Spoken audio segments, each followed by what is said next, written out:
Imagine that you step out into the fresh, cool, crisp morning to make your way to your tree stand. You've climbed up in the tree stand, bow in hand, and you are waiting for the buck of your dreams to walk out in the lush, green landscape. Then it happens. The buck of a lifetime reveals himself from just beneath the lowest branch of the mesquite tree that's directly in front of you. You carefully pull back your bow, meticulously aim, and let the arrow fly. If the shot is good, you are about to witness the arrow enter through the heart of the deer and exit the opposite side. Your heart's beating at 1,000 miles per minute. Howdy, my name is Jacob Lutz, and I am an avid hunter, and I have read a ton of information about hunting.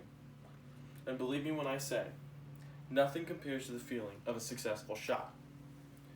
While my imagery simplified the hunting process, in reality, hunting has a multifaceted aspects to it that should be explored from the methodology to benefits of it. It is the perfect setting for a father-son bonding time. Or just two friends catching up. Hunting also teaches us the wonderful virtue of patience, as well as the value of every living thing. That's why hunting should be about the meat and not about the sport. The art of hunting is multifaceted, and there are 5 common methods used: bow, crossbow, centerfire rifle, muzzleloader, and shotgun. Today, we will restrict ourselves to discussing the bow, crossbow, and centerfire rifle, and the uniqueness of each method. So let's jump in for a brief overview of the 3 methods. Number 1, bow hunting.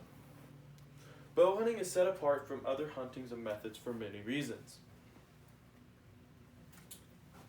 As Bowhunter Ed, the company that sells Hunter's Education course, which is needed to hunt, said this: bow hunting is done at a much closer range, and therefore often requires a higher degree of stealth and sheer effort to get into position to make the shot.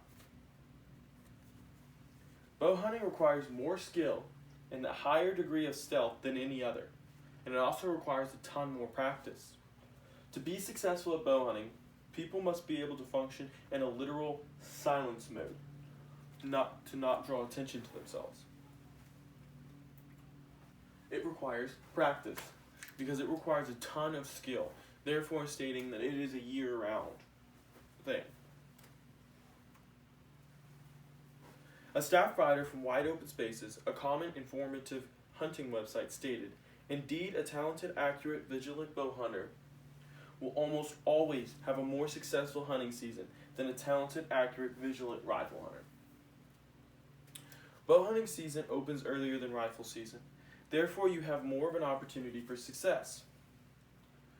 Once rifle season opens, the deers tend to be a little more jumpy, therefore lowering your degree of success, because when they're jumpy, they're just harder to shoot. While success is certainly a motivating factor when deciding a hunting method, rifle hunting should not be underestimated.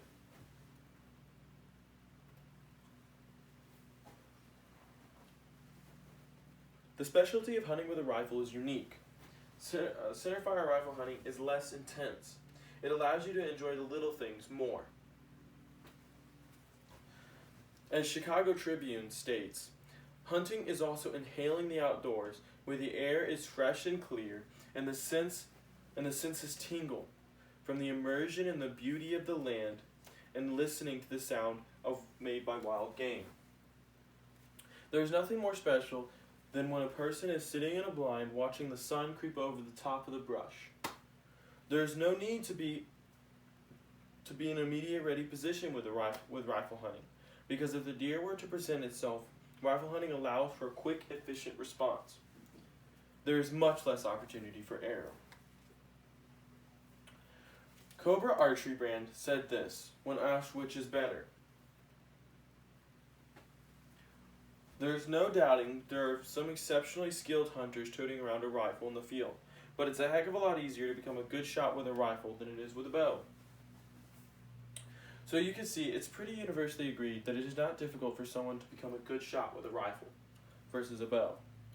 This means it does not require a whole lot of time, and it is more for a yearly hunter, not a year-round hunter.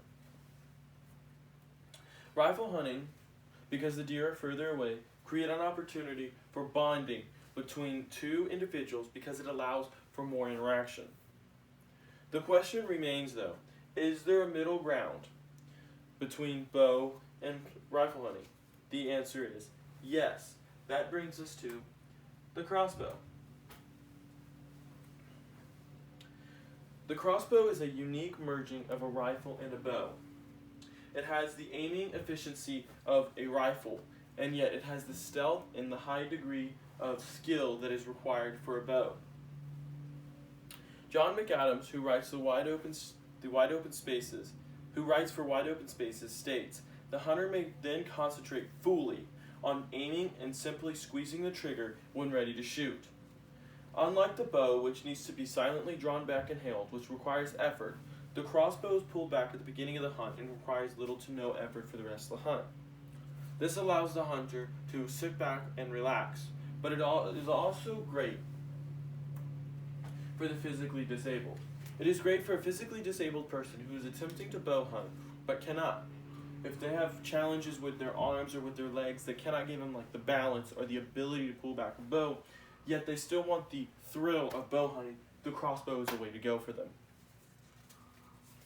Overall, all three are unique in their different ways.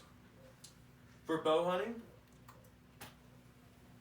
it is the mastery of the skill, the success rate that you feel when all your hard work pays off. For centerfire rifle, it is the less intense experience of hunting, which also allows for bonds between two individuals. For crossbow, it is the experience of them being accurate and efficient with the quickness of a rifle and the stealth of bow. What also enables and physically challenged, which also enables the physically challenged to be able to hunt like a bow. All of these methods are effective, and all three can be tailored to fit various different types of personality. Thank you.